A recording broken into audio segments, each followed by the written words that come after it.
There's issues like healthcare, issues like education, issues like the criminal justice system.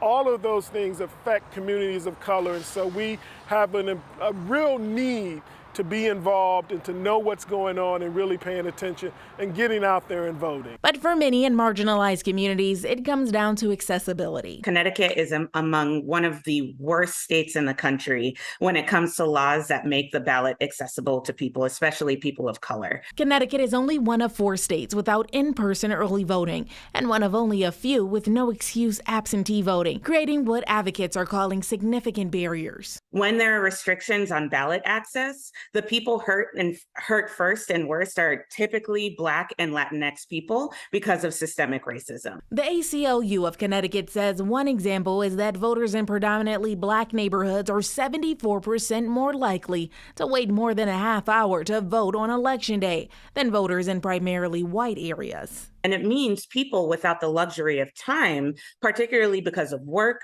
childcare, and other life things that are impacted by systemic racism and oppression, they don't get time to go and wait to make their voices heard at the ballot box. And while there's a long history of voter suppression, it's only been since the 1960s and the passage of the Voting Rights Act that people of color have had access to the polls. And it's not pre-1965 in terms of pre-Voting Rights Act, but there are certainly people making the effort to try to take us back to 1965.